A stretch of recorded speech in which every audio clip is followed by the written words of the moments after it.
Welcome, everybody. We are starting the 2023 summer internship, right?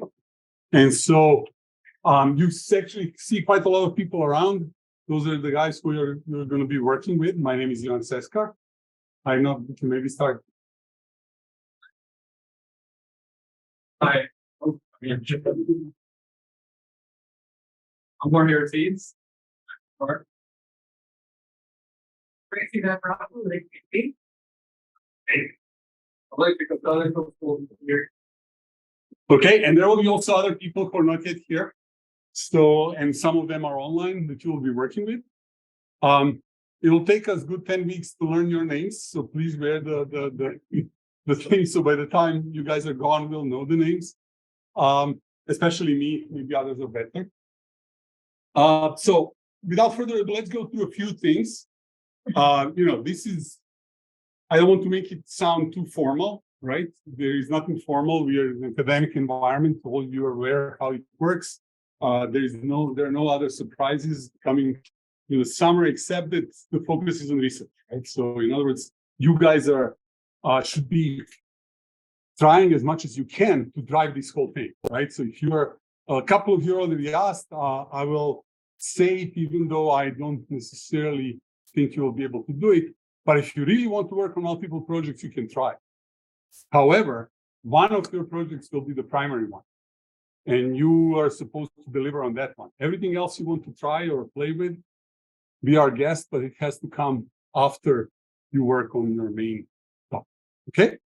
So let's go through the, maybe if I get it to start the month. Okay, there you go. There is no formal dress code, but you have to sort of wear appropriate attire. So please do that. This is professional environment. There will be a lot of other people, not just academics who are coming in.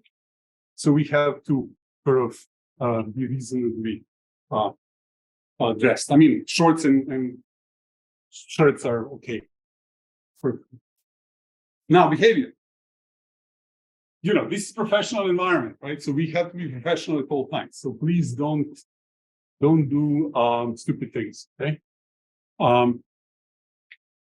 We are all trying to make a positive workspace environment, which means you are encouraged to contribute. Do it. Don't be shy. Ask questions, show initiative. It's perfectly fine, right? Actually, you will see later on in what's formally required. You have to give presentations, and that's the part of the idea is to sort of teach you how to do that, to be able to express yourself concisely and in a timely manner, right? You have to collaborate. In other words, you will be put in a group, right?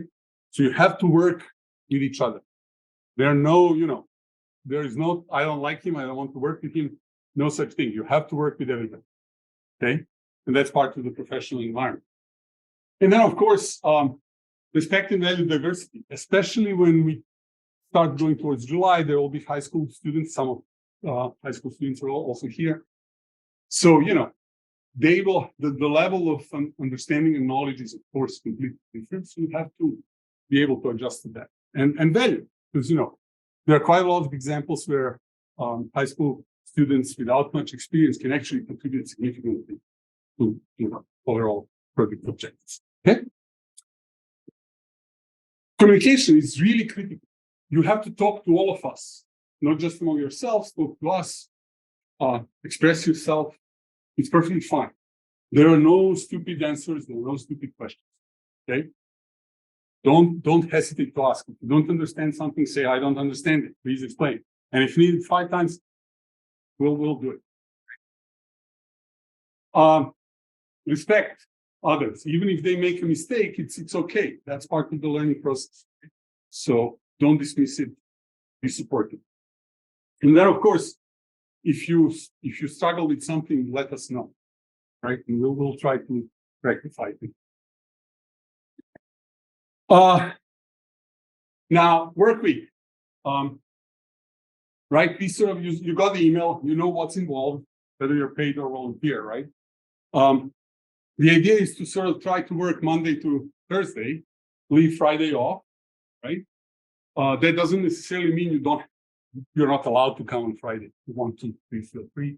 Of course, all these are sort of dependent on how the group is organized. And so your advisor will sort of say, no, I want to have meetings on Friday, then you come on Friday. Okay, I mean, hopefully not. It could happen. Now, building access is typically 9 to 5. There are key card and entry controls on the building. Outside of hours, the building is locked. So if you're staying for whatever reason later in the afternoon or evening, if you hear a click on that door, you will not be able to come back in unless somebody is already in the building. If that happens, use the bell. There is a doorbell. Push it. If anybody is in the building, they'll come in. Okay. Sure.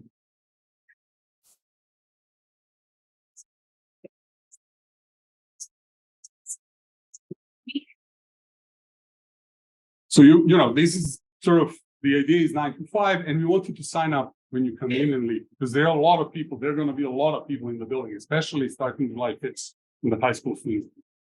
We are actually approaching the occupancy limit of the building. So please, it's critical that you sign in, sign out, and especially if you're going to stay after hours or won't. I mean, there is no way. A couple of people asked if they can come on weekends. No, the answer is no, because none of us will be here, and you know, you shouldn't be in the building if none of us is in the building. Okay.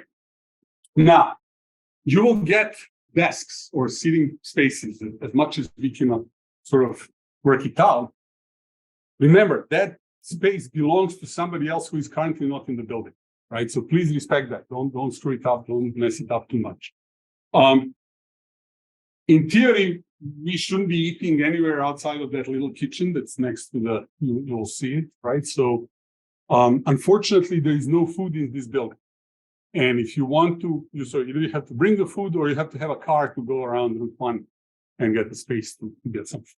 Okay, so keep that in mind. And please, no kids, yes, go ahead. So there is a kitchen, you will see it. There is a little kitchen.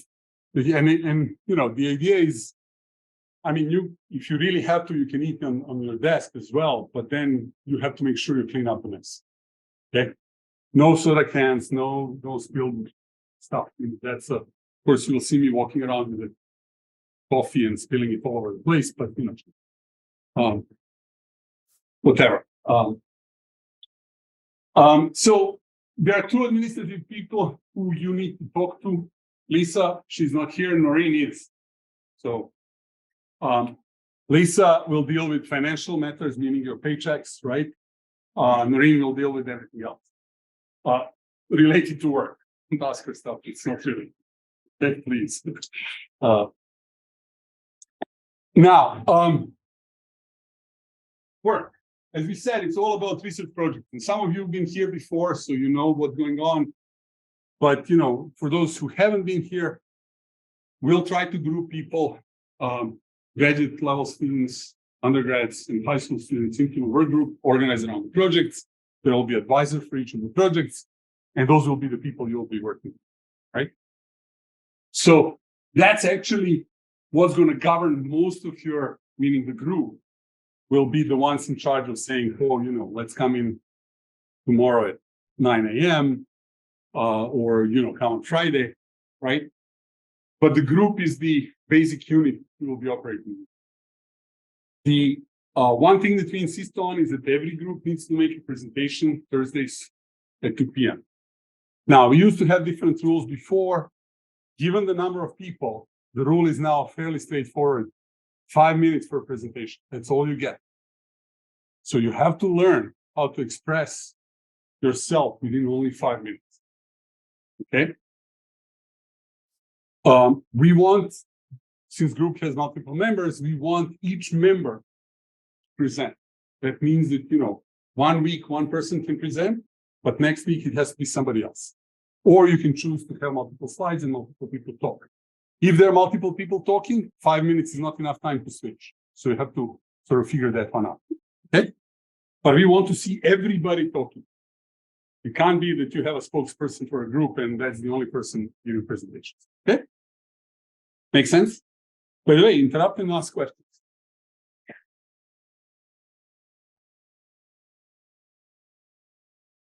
No, it's everybody. So this is the plenary, call it plenary meeting, Thursdays, 2 p.m. Right? So first week, meaning this coming Thursday, 13th, whatever, no, 13th, yeah. We want to see who you are, and we want you to be able to articulate what you're working on, which of course, for some of you will be a little bit tricky because we have some changes in projects that we'll talk about. But your objective for this Thursday is to come up with this 5-minute speech where you will, of course, introduce yourself, meaning picture, text, and tell us who you are. And then, of course, talk about what you're going to work on, right? Now, each group gets one sort of get out of jail card, meaning you can skip the presentation, but only one out of 10. And not the final. And not the final one. You cannot skip the final one. That you don't get to people. Okay. Makes sense? Right? Now, what do we expect? So first of all, it's all about learning. So you will see there is a schedule, it's a calendar, Google Calendar, where we try to put all the lectures and presentations that we'll have. Some of them we already have planned, some of them will come in as we go. And some of them will be based on group leaders' decision, group advisor decision to maybe give a lecture or two on some specific topic. Please try to come to as many as you can, right? I mean, some of them we have to do here because we don't have enough chairs anywhere else, but some of them will be happening in other conference rooms that we have around, especially if it's a smaller thing and it's a very specific topic, right? We have to record things, but we really want you here. Okay, so don't count on Zoom. Okay, the only reason why we have Zoom now is because there are students high school students who cannot come because they're still going to school. We will try to record everything. You have to be aware of the fact that presentations and lectures are being recorded. Okay, so again, same story, right? Be professional. We use a lot of tools to manage and organize tasks and document progress. So Slack, you heard about it, right? There is a global Slack where we'll try to post information on a daily basis. And then of course each project will probably create their own group within the Slack to manage the project. We insist that you maintain wiki or website or whatever other way you can use GitLab or GitHub. Be a little bit careful about GitHub. We have to sort of make sure it's okay to make it public, right? Our GitLab is private, meaning you need an account to be able to access it. For GitHub, I mean, I personally don't have a problem with everything being on GitHub and open source, but some other people might have an issue with that. So let's start first with the constrainting, and then later on decide if we move it fully to the open. But nevertheless, you have to use these tools, and of course, group can choose some other set of tools that will be used for the project realization. So you have to use those. I cannot overemphasize how important it is that you maintain the website of the project. Because remember, a few years from now, you'll be applying for a job, and then you'll say, "Oh, I did the work, the project in WINLAB." And if that's on a big site which disappeared, you give people a link and there is nothing, right? So try to, if you put it on our wiki, of course, it's always going to be there. But if you put it somewhere else, which you're perfectly fine to do, of course, in coordination with what your group leader says, just make sure it's still there whenever you apply for it. Sorry, Tracy, you want to?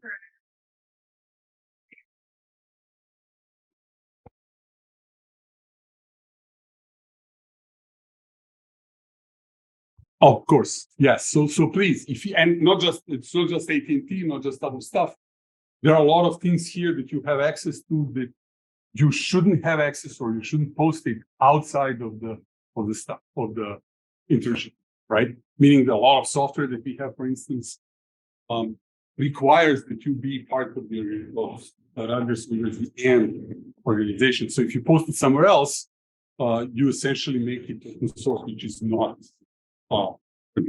Okay, so let's coordinate that. Whatever you're about to post, let's make sure that somebody here knows first about it before you post it. Okay, just to be on the safe side. Okay, now high school students, right? And this is sort of something that we have to deal with. Remember, they're minors. Okay, you guys are not minors.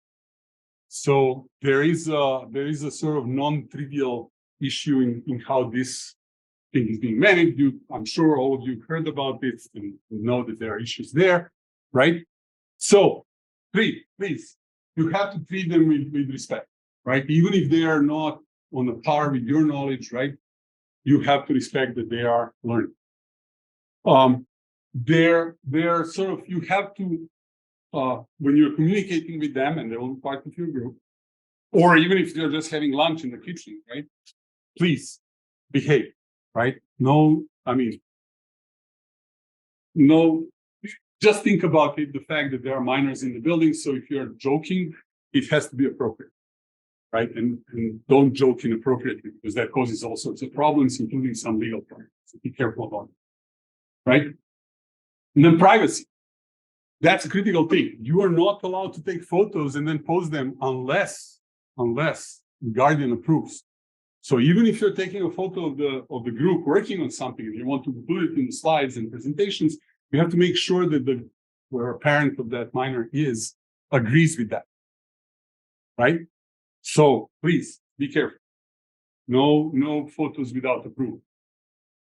And then, of course, if you see anything inappropriate, please let us know. We have to deal with it. Okay, so that's important.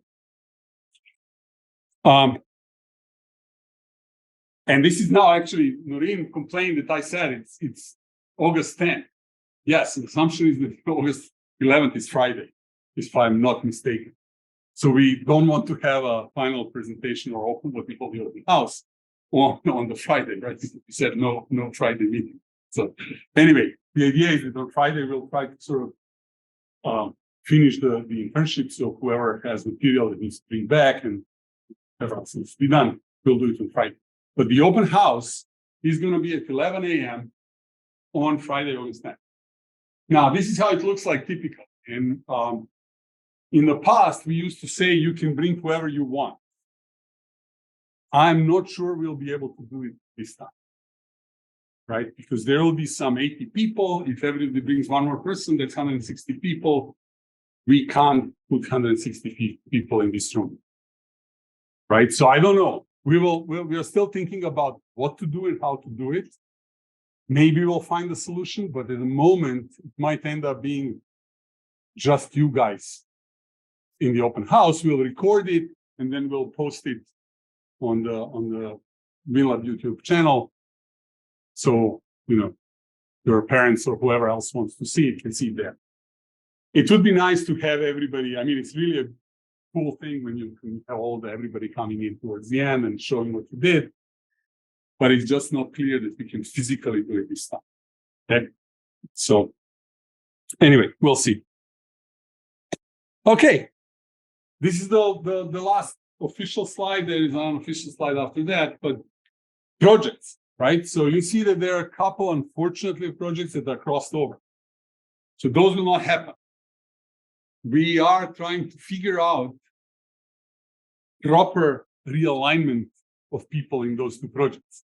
Okay, so don't worry, there will be something. You will not be painting the walls, you will be doing something interesting.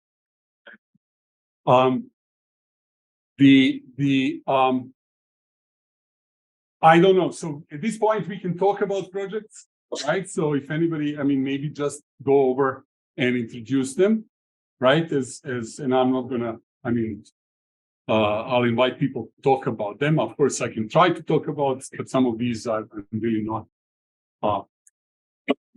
So Jenny, why don't you start? She was about to.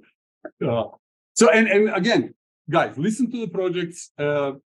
Typically, the structure is not very rigid. We can move people around, but you have to have a good reason why, right? So in other words, if you say, "Oh, I really don't like driving cars, I'm afraid of cars, I don't want to work with cars," right? Then we'll move it to something else. But if you just sort of say, "No, I like this one more," sorry, we can't, because I know how people will concentrate in certain topics. So that's something. Okay, so no. I'll so you start. Yeah, let's see. So the projects that I'm supervising have mostly to do with that big environment behind you guys, the miniature intersection. So that intersection is actually it's an approximately scale model of an intersection in New York City. This is all part of the Cosmos project, which is a project that we work on here at WINLAB. And the intersection in New York City actually has cameras that are deployed to look at the intersection, so you can monitor traffic, you can track pedestrians. The goal of that project there is to have sort of a miniature emulator for the large intersection. So there are two different projects that have to do with that. One of them is the Smart Intersection Camera Project.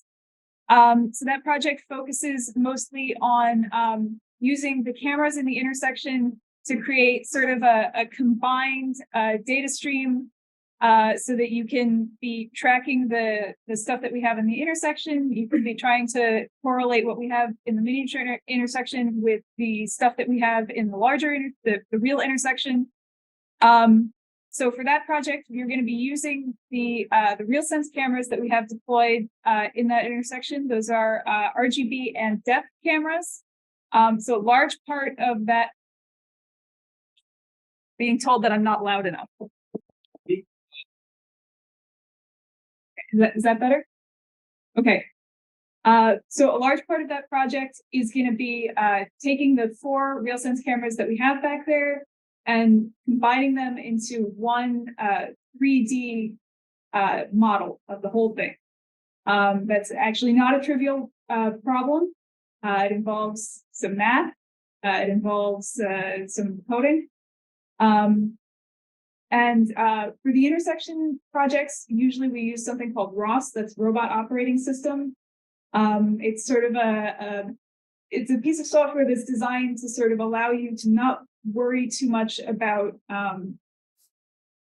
like when you're working on a robot, you have a whole bunch of different parts and sensors and actuators. And you want to write code for those specific things, but maybe you don't want to worry too much about how to glue all that stuff together. And ROS is what does that for you. The other project using the miniature intersection is going to be designing the actual vehicles that drive around in here. So that's sort of there's 2 parts of that. One of those is creating the hardware and then the software for an autonomous vehicle platform. So that's, sort of starting from work that was done last summer, working on the hardware and getting it to a point where we can actually start to develop like software drivers and then deploy machine learning models. The other part of that is designing a hardware platform that we can use to basically mimic the path of a vehicle in the real intersection. So that is, I think that's actually going to be probably the hardest project in relation to the intersection stuff. But it's a really interesting project. And we have some hardware for that already. And I'm really looking forward to working on that, actually. Okay, so Ivan, do you want me to talk about the AR mural? Sure. Okay, so we also have the AR mural project. The goal of that project is to develop sort of a collaborative AR application that will allow you to create sort of virtual murals with people who are remote. So the idea is it's a distributed application. It's the primary goal of it, actually, the thing that we care about is the fact that it's one of these applications where you really care about latency and you want to distribute it in sort of an edge cloud architecture. But we're also using, we're going to be using Unity for that. We have Microsoft HoloLenses, which is what you're going to be targeting the application for. And so when you get started working on that project, a big part of getting started is actually going to be like doing all the coding in Unity to make the application. But we're hoping that by the end of the summer, once that's sort of not done, but completed enough that you can start to work on the architecture for actually creating distributed application.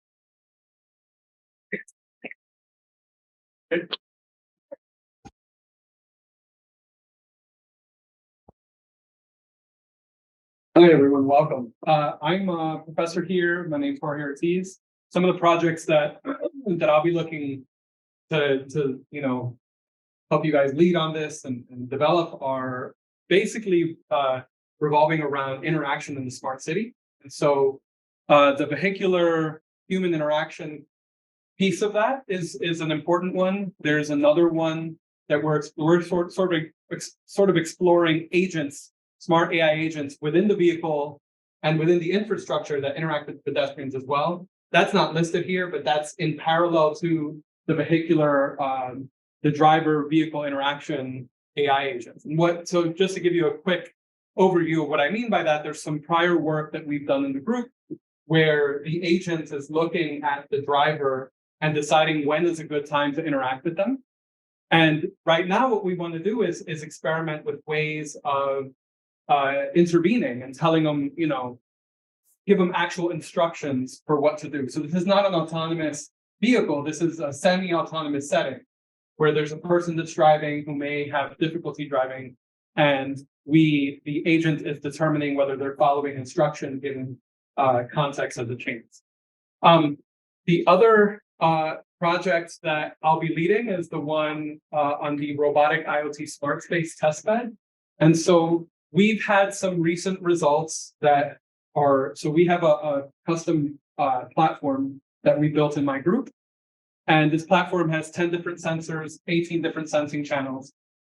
Recently, we just submitted for publication a piece of work that uses a generative model to take the input sensor data and generate movies out of what the model believes it's observing in the environment. Now, one of the open challenges and why we want this robotic testbed is because we want to test the generality of it. So we want to create a testbed where we could deploy a robot to walk around and observe what's going on in the environment in order to enrich the input data to the model and see if it effectively is able to imagine or hallucinate. They've been talking about hallucinations as a bad thing. No, it's not always a bad thing. To hallucinate new images or explanations of what it's sensing. And so, that testbed is really critical to exploring the generality of the model. And it's something that I'm really excited about making some progress on this summer. Okay. Next.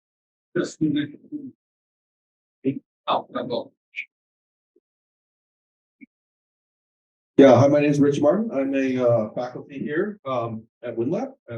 So I'm going to be supervising 3 projects. I guess I'll go with them in order here. The first one is hive monitoring.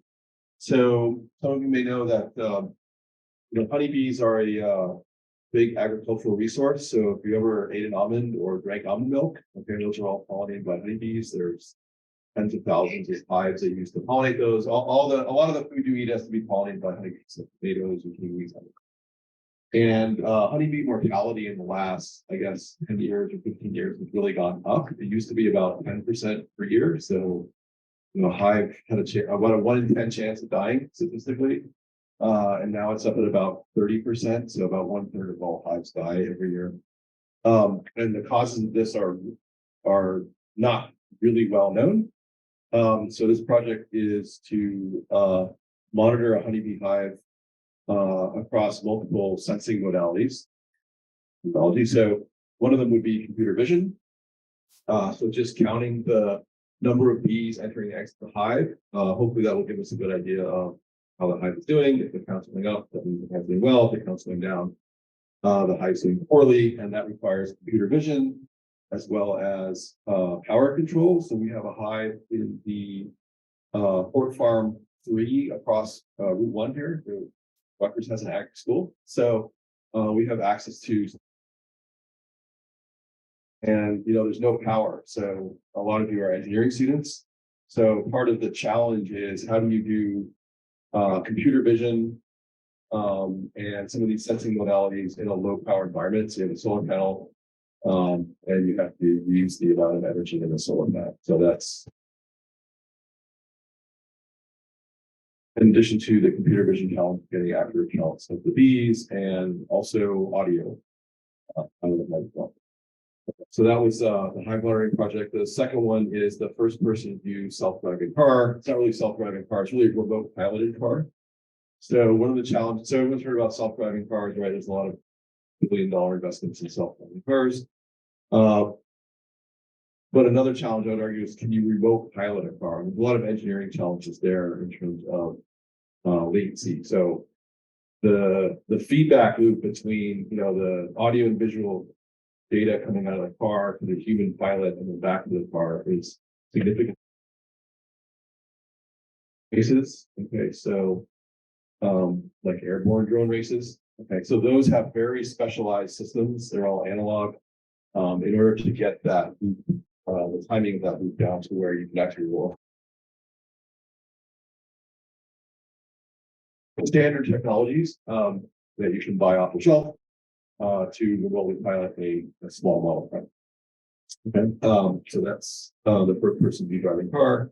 And the last one is neural networks for feature analysis. So this one is one of the very interesting things about all this AI hype that you probably heard about all these generative models, so things like ChatGPT, right? So those are AIs that generate content, okay, or DALL-E, right? They generate images or they generate text. Okay, but one of the things I think that's underreported about what AI can do is that the pattern recognition has just gotten much, much better. Okay, so you know, by factors of several orders of magnitude. So what I mean by pattern recognition is honeybees. Okay, we want to know, are these bees being affected by a magnetic field? So what we can do is we can, you know, we can try to use classical operant conditioning and get the bee to associate a magnetic field with a reward, and then see if there's some kind of statistical property about associating the field later on. Okay, that's incredibly hard to do and very labor intensive. How this relates to AI is you could apply the magnetic field, or whatever stimulus is, to the bee, record lots of video on the bee, and then try to train an AI to say, if this field is on, is the bee acting different than when the field's off? Okay, and whatever the bee's doing, maybe it's moving its antenna funny different, or maybe it's walking in a slightly different angle or something. Okay, the AI could potentially find that feature, okay, in the data. Okay, so this ability to find features in data is really new, and I think it could really advance science, okay, in a way that we haven't seen yet. Okay, because before people had to kind of come up with the features and then test them using traditional hypothesis testing. Now the AI can just pull the feature out, okay, and you as a scientist could discover that feature that wasn't there before. So that's like feature discovery. So what this project does for neural networks for feature analysis is it's more of a synthetic. Well, we have data on bees and some other animals as well that we're going to use. But the other part of the project is to try to see what the limits of this feature detection are. So we can imagine giving random data to these AIs. Okay, there should be no features in that data. Okay, and then synthetically injecting some features. Okay, so add a little bit of non-randomness to the data and then see if it can find it. Okay, so it's more of an exploratory method. That way. But as I said before, we do have data on these, thanks to Richard back there. And some other animals. We have data on finches, or videos of finches and bees as well, that we can use to try to extract some of these features. And so the data on finches is actually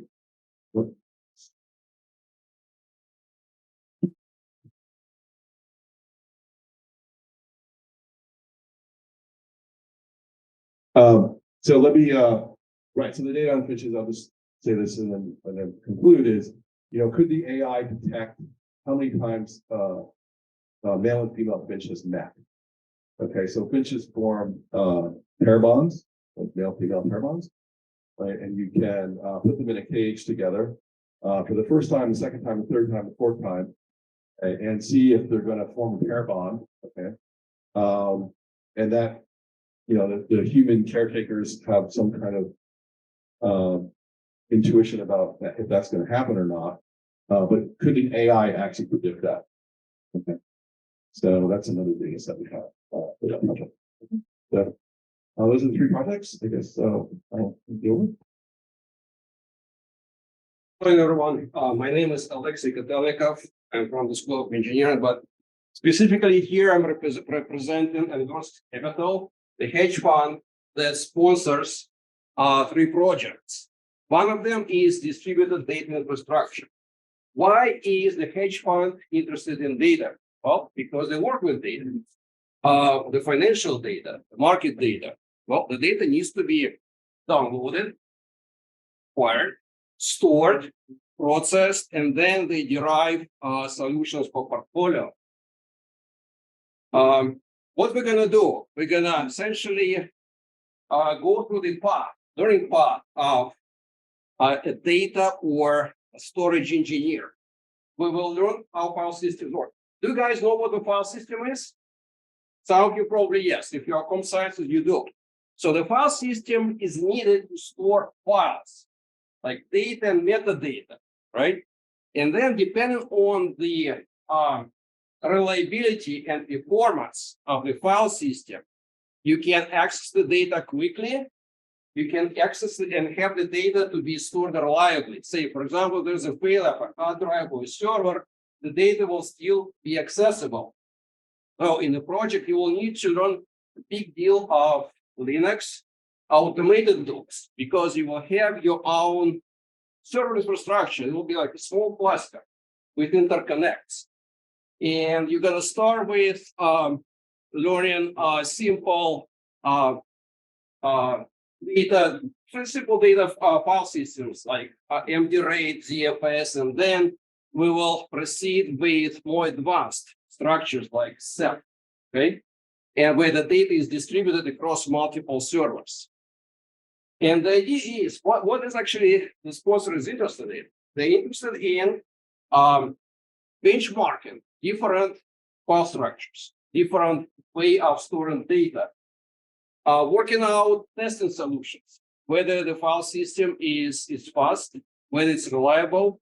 So this is going to be something you will be trying to study and trying to come up as a suggestion for the hedge fund. Okay, so there's a set of tools you can input, you can actually drive the file system and assess.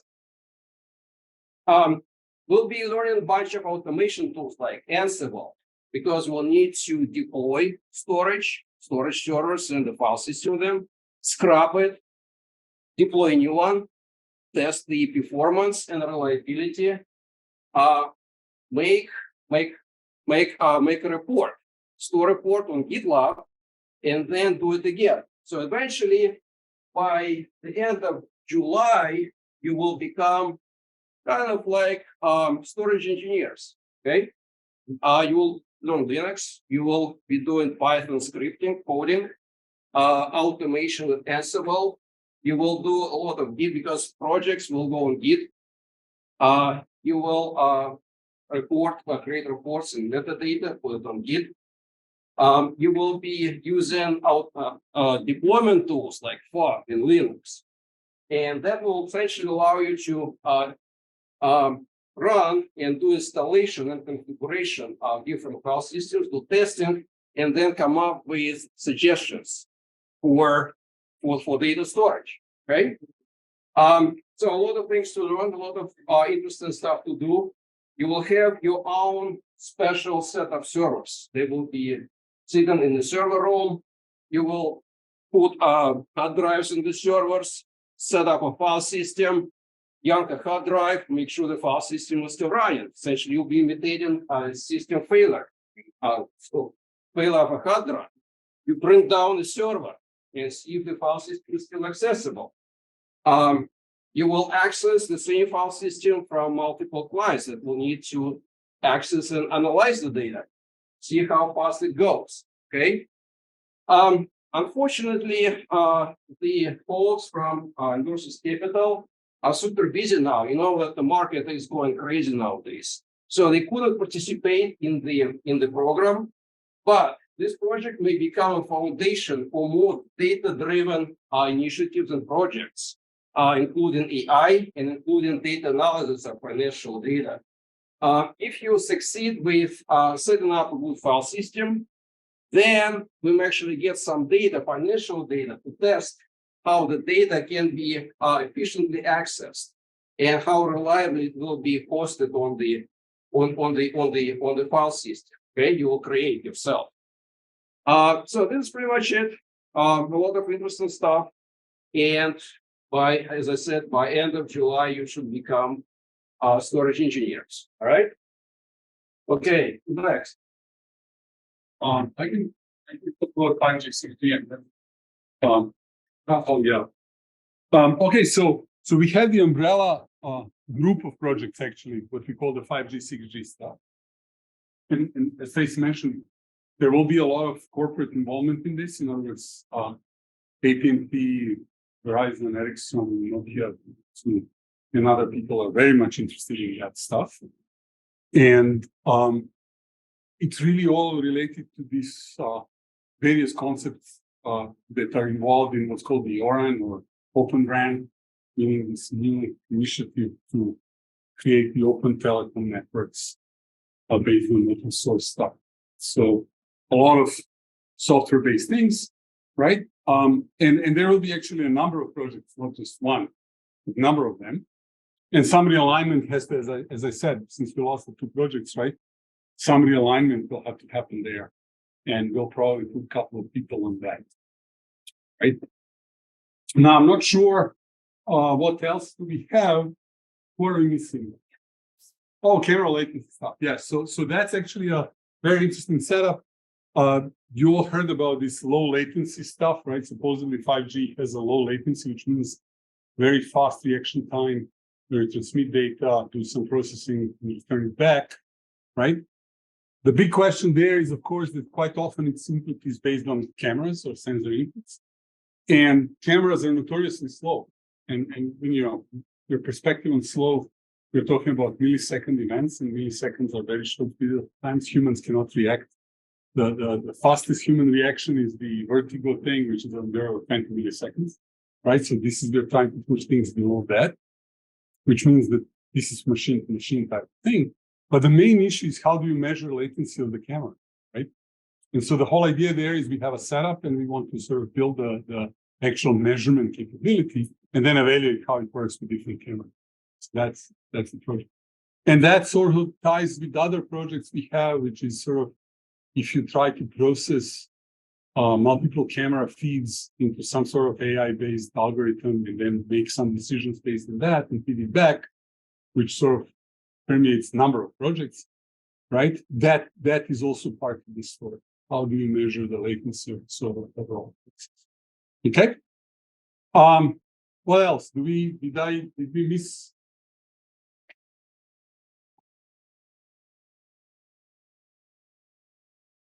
Yeah, so she's not here, but I'm sure she will be able to articulate that properly, right? So it says actually, if I'm not mistaken, it's really, and we had something similar last year, right? Where you're trying to sort of attack the AI system and let's say speech-based or your hey Google, hey Siri type thing, and sort of confuse it or give it misleading commands or cause it to do something that it's not supposed to be doing. Okay. Any questions? Anybody has no questions? Okay, that's good. Maybe, I don't know. So you guys know everything, right? We can call it today. Okay. Now we are moving on to the second part of today, which is to sort of set you all up, at least as far as the accounts are concerned. I hope everybody has a laptop or some way of doing stuff, right? And unfortunately, we don't have desks or anything where you can put it, but you'll have to do it in your lab. So there are 2 links, right? The first one is the registration. You have to make an account. So you can use this nice thing above your head or all these humming machines that you hear around us, right? The guys who did it last year, we can transfer accounts and you can tell us, just tell us username, your Orbit username, and we'll move it into the new group. And we want you in the new group because we will be making reservations based on group, right? So everybody just go ahead, please. Sure. So the Wi-Fi connection working in this room, it's WinMain, WIN main, right? WinLab main, WinMain. And the password is WinLab89, all lowercase, no spaces. And 8 and 9 are numbered.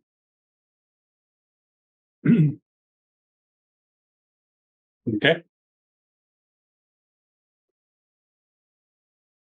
Okay, so you guys start doing that, and we'll be around. You ask if you can't do it, we'll have to help you. If you don't know what SSH is, it's secure shell, and we'll talk about it tomorrow. But any Windows or Mac will have built-in SSH. So that's what you want to use. And if you look at a second link, right, it's going to tell you. So first link is creation of an account. You create an account, then you go into the second link and start reading about how to create an SSH access. Okay.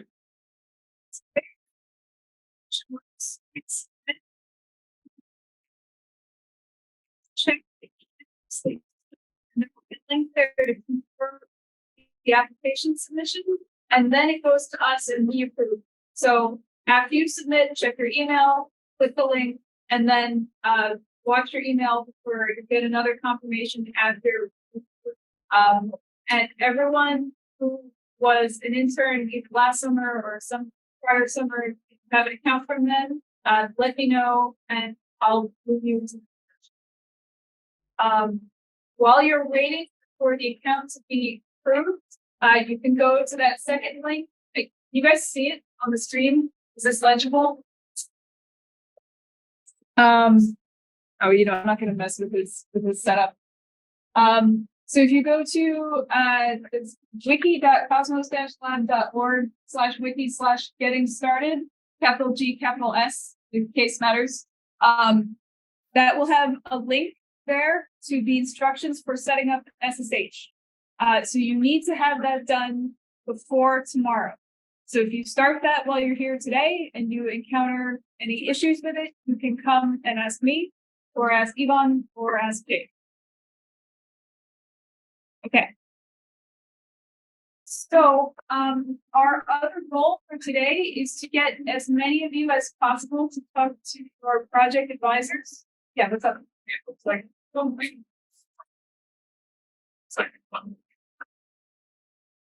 okay, what do you mean by link? We're a lot of them are going to need this. We're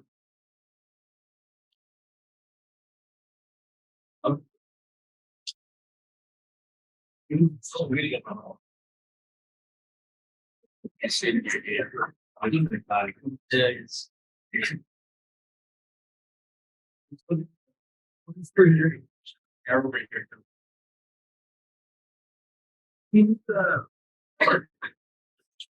Whichever email you want.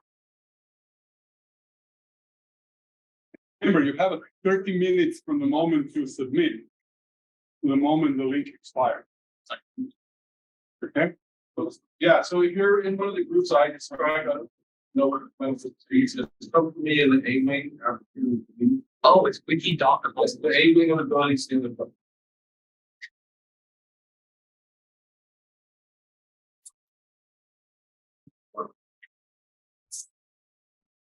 So anyone who's in either the self-driving vehicular project or a smart intersection camera project or the AR mural project, you're going to talk to me and Yvonne. Yeah. They're going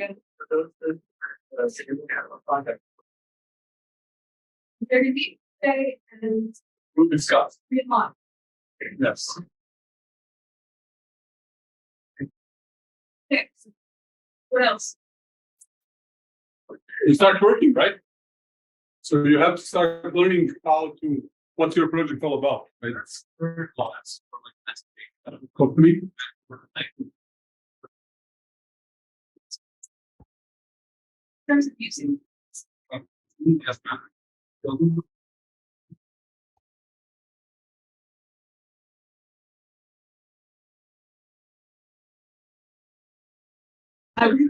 have. I can show hands people who have an account from prior years. 4 or 5. Okay.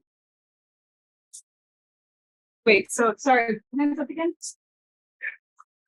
You have, it's okay, you're functional already, so you don't need to do anything else. Just send us an email with the username so that we can move you into a different group, okay?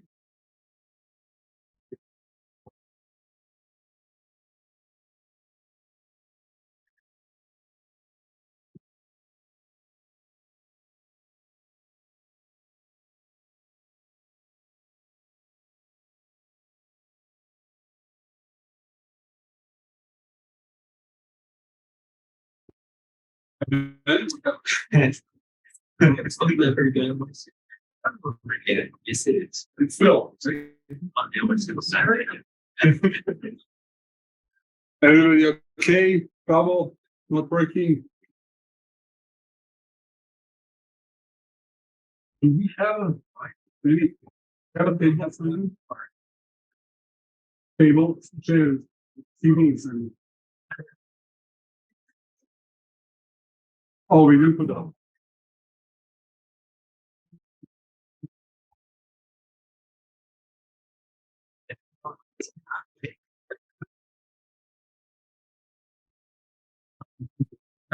I didn't. I didn't check the patterns.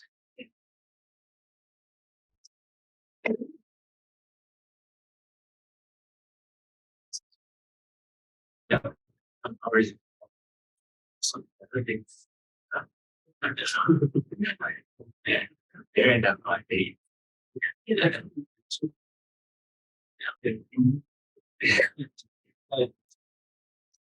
Yeah, absolutely.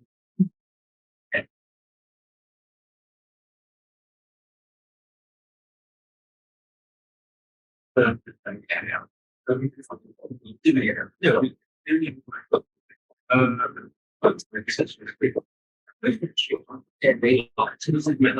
it's like super now.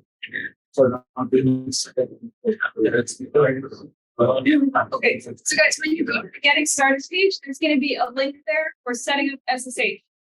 So look for the link that says how to set up SSH. Okay. Are there any more questions? Yeah.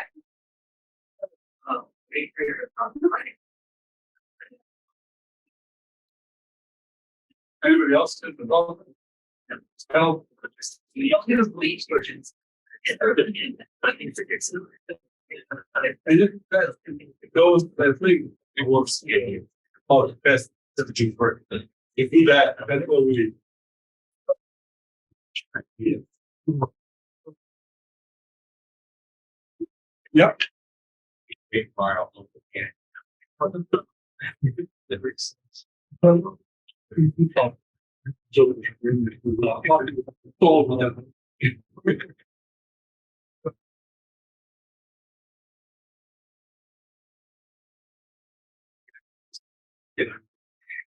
Yeah, so for online guys, I think you saw it. We're pretty much done here.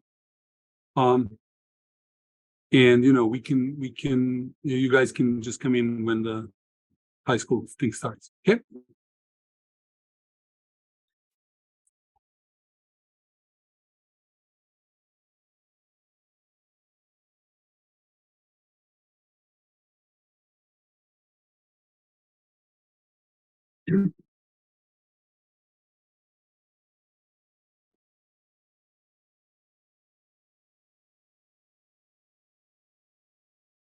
That would be for generating file or a message. Yes. It doesn't get help with the like what files to do. Oh, it's before.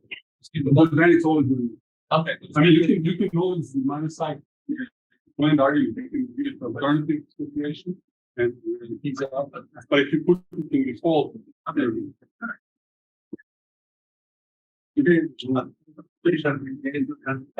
yeah, sounds good. Okay, sure, pleasure, see you.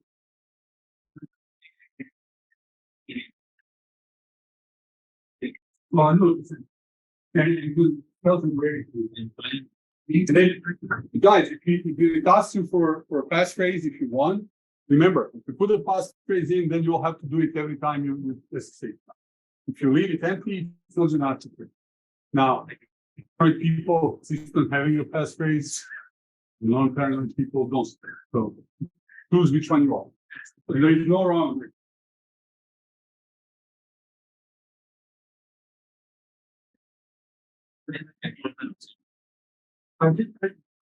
So we're maybe. Okay, so where did you get bundles? Like you need a password. I got this from Orbit, but I don't know Orbit possible somewhere like. There's a Okay, so what exactly here is the password? okay, so yes, none of this, you request the consent. You have to approve your, once you approve it, you'll get a passport. Oh, okay. So now I just wait. You just wait for us to approve it. I should be able to approve it, right? Like here.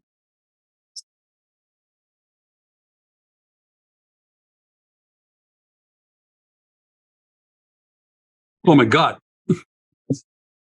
Yeah, a lot of accounts. Okay, I'll approve them all.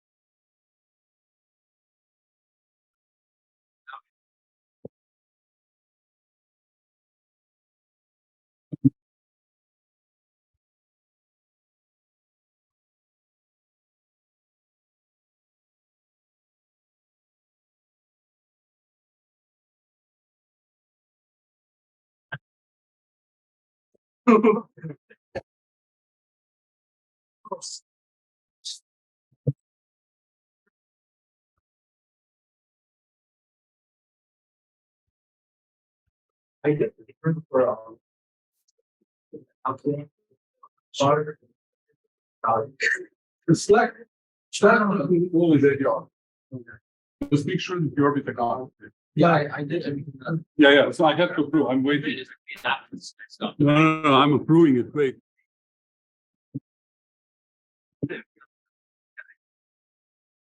I remember.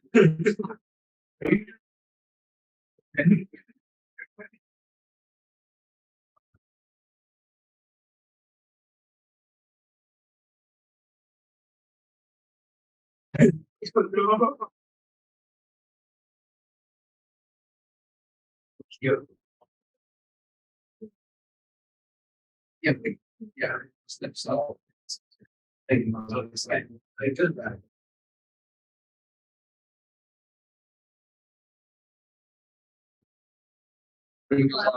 Yeah, it's just all those steps. But, yeah. Yeah, I can believe it. I never got the right notes. That's over there. Rather than set with SolidWorks. It's talking about image totally allocating out. Oh, guys, yes, so Alex noticed that some of you don't have laptops. You can do all this at home also. There is no, you don't have to sit here to do it, right? So in case you don't have a laptop, just do it online. Talk to it.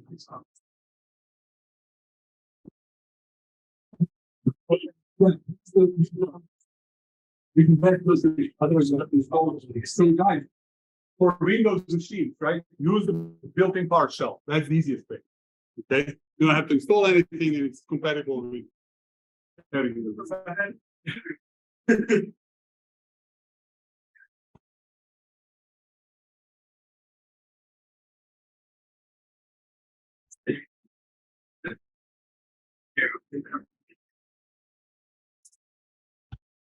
There's a drop down in the wiki that'll like tell you the command. Okay, so You making the thing. so the whole idea of secure shell, so that you never disclose secrets in communication between the two entities. In this case, your laptop and the server on the other end, right? So the way it works really is that you generate these cryptographically fairly interesting public and private keys where your machine is going to use private keys. So you never disclose your private key to anybody. It doesn't leave your machine ever, right? You use that, create a cryptographically signed message, it gets sent to the server, which contains your public key. And the idea is you disclose public key to anybody, but they can't do anything. They can't work it. back to get your private key. That's the whole idea of this public-private key system, right? And so the idea is that you share with everybody public key. When your machine tries to access the server, the public key, it uses your private key to confirm that you are who you claim you are. And that gets verified against your public, right? But it's a one-way, sort of think of it as one-way function, right? You can only go from private key to public key, not the other way around. Okay? Make sense?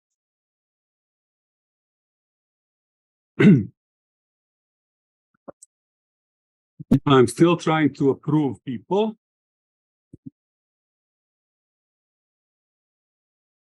And once you're approved, you will get a message with a password and stuff. So, feel free to change it if you want, but please make sure it's a reasonably complex password.